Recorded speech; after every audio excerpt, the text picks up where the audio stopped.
Desde quando ele foi evoluindo ao longo das grandes navegações, o capitalismo foi procurando conquistar cada vez mais novos espaços.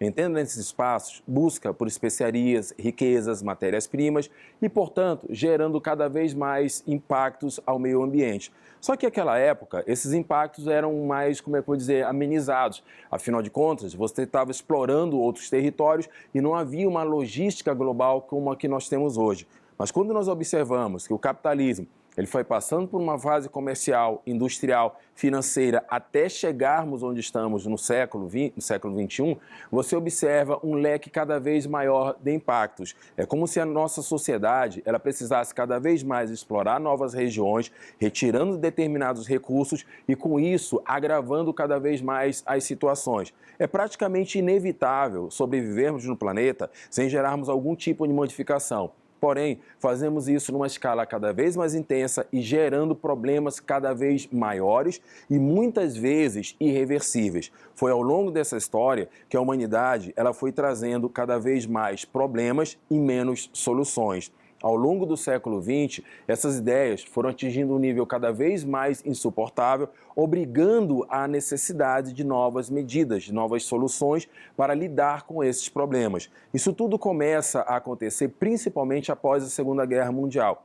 Aliás, se você parar para observar, o próprio evento de uma guerra em escala mundial já nos mostra a realidade de um mundo prestes a se globalizar. Você não tem apenas países se degladiando, você tem sociedades que buscam crescer cada vez mais, uma sobre as outras, infelizmente, e com isso explorando cada vez mais os recursos, retirando esses elementos antes apenas de seus territórios, das reservas que eles apenas apresentavam, e, com o tempo, buscando fazer isso em novos países, em novas realidades. A Segunda Guerra Mundial ela foi um evento determinante não só para o capitalismo, mas para a expansão de uma economia global. Você busca novos territórios, você busca novas especiarias, novas riquezas, novas matérias-primas. Ao término da guerra, o mundo ele precisa se reestruturar. E, literalmente, você vê a aceleração dos impactos sobre o meio ambiente. Aquilo que antes era localizado apenas em alguns países, principalmente as potências industriais como Inglaterra, Alemanha, França, Itália, Estados Unidos e Japão, começa a ganhar um novo dinamismo, começa a se espalhar por outras partes do planeta. É o início de uma escala global de impactos que vão se tornando cada vez mais irreversíveis. Antes, lá na Revolução Industrial, você já observava esses aspectos, mas isso era minimizado porque os problemas eram essencialmente urbanos. Se você observar, chuvas ácidas, inversão térmica, todos esses problemas, eles ocorrem essencialmente em ambientes urbanos. Mas agora, século XX, você já tem essas transformações numa escala cada vez maior. É no próprio século XX que você vê uma série de preocupações ganhando dinamismo. É quando, por exemplo, o Clube de Roma ele se forma.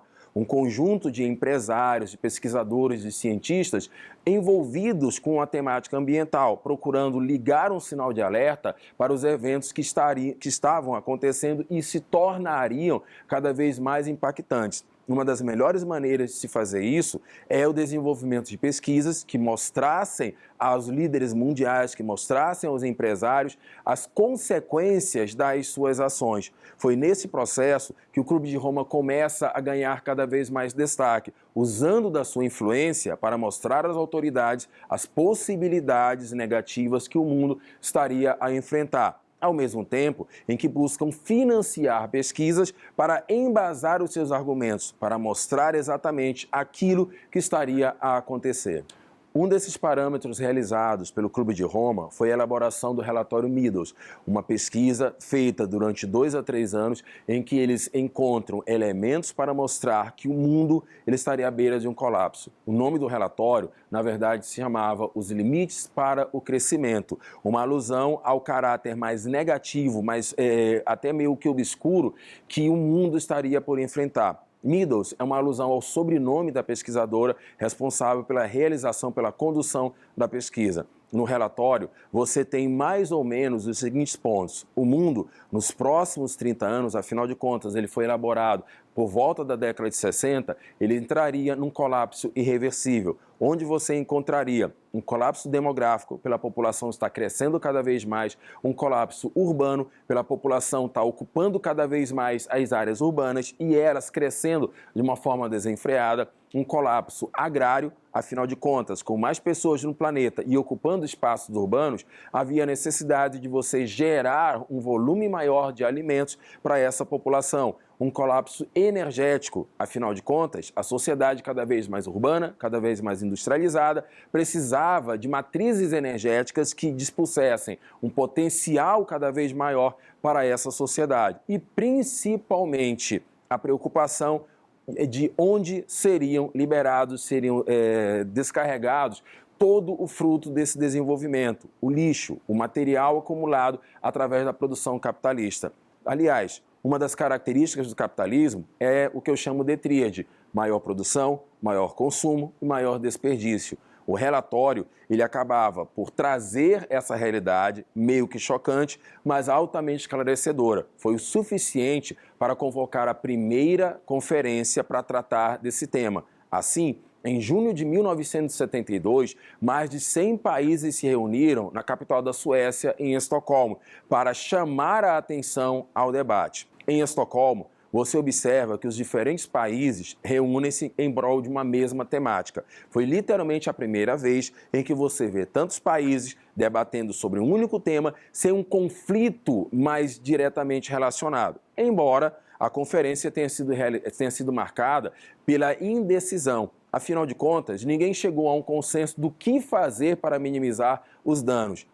A conferência ela foi marcada principalmente pela troca de acusações entre países mais desenvolvidos e países menos desenvolvidos. Observa-se que os países ligados ao bloco socialista não se envolveram diretamente nesse conflito. Afinal de contas, você está no auge da Guerra Fria e uma das características da Guerra Fria era jogar toda a responsabilidade para o lado capitalista.